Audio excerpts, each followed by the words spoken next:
How you doing? I'm Mike Shue. We are here in the super secret laboratory of the Wachusett Brewery. This is the real deal. As you can see, this is Cullen Dwyer. He is in charge of quality control here at Wachusett Brewery, and you know he's legit because he's got the white coat on. All right? They don't fool around here. This may be a small, independent microbrewery, but they take quality control here very seriously. Yeah. And as you can tell, we're surrounded by millions, thousands dollars of worth of equipment. Yeah, there's a lot. There's a lot in here. Yeah. So, as a quality control guy, let's focus in on the revered red here. Yeah. So, this is the first red Wachusett has ever brewed. Yes. And so, what are you looking for as far as the quality control part goes? Well, I mean, certainly you'd want it to meet all of the quality standards of any of the beer that we brew. You want it to be tasty. It all comes down to how it tastes, right? That's the bottom line. And that's your job, right? You're kind of like the gatekeeper of the taste they're going for here. Right, yeah. It's got to be the right flavor, and it's got to have the right flavor profile throughout its shelf life. That's a big part of it. You know, you don't want, I don't know. In the old days, beer was like milk. It had, you know, you got to keep it cold and it's good for a couple of weeks or whatever. But nowadays, it's a packaged product, and people expect it to taste just the same at the beginning of its shelf life as at the end. Right. It's still limited, but that's really important, is the stability of it. Right, because when people see a certain label, like they see the Revered Red or the Wachusett IPA, they're expecting mentally for it to taste a certain way, and that's kind of what you're in charge of here. You got to make sure that lives up to what they're looking at when they buy the beer. Yeah, and people get their money's worth. Right. Yeah, because it's you know, the people, you know, they're paying for a premium product and they want it to taste a certain way every time. Now, I look around the lab here, I see tons of different equipment. Over here, there's a microscope. What are you looking at under the microscope in a brewery?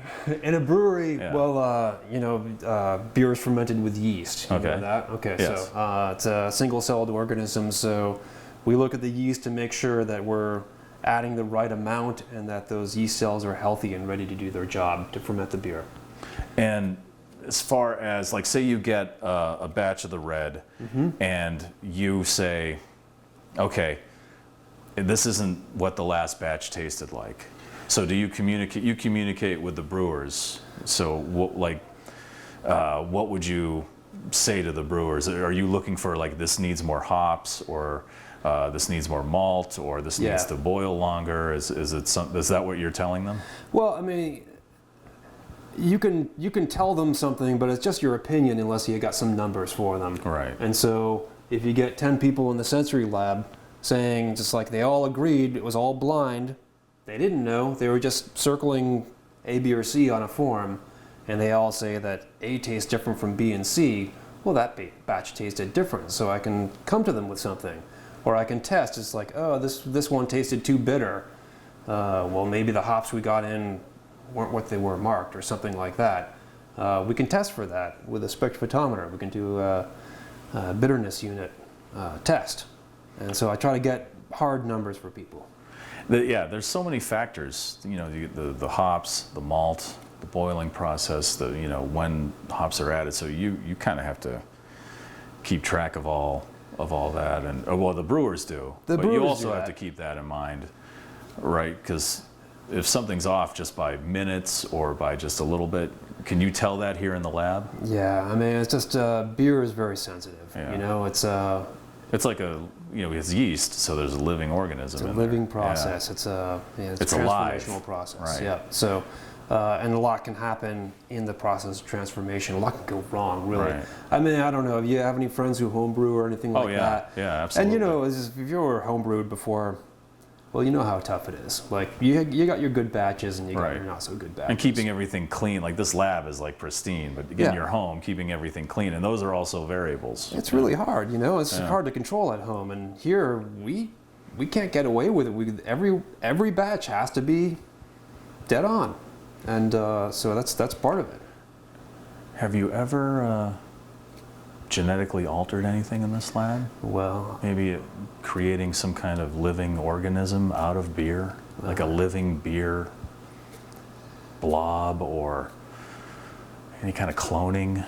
Have you cloned anyone using, like, say, hops and their cells together? Is that possible? So you have like a, you're do you really No. want to know? Do you really want to know? You're right. I just want to drink beer as long as there's no yeah. people. I don't want a Soylent Green Whatever. situation, which is not going to happen here. No, that's not going Okay. to happen. Yeah, You're right. That's why he's here. There's no people in this beer, folks. Okay? Yeah. It's All right. delicious, though. For more exclusive on-demand video, keep checking in at WAAF.com. How you doing? I'm Mike Shue.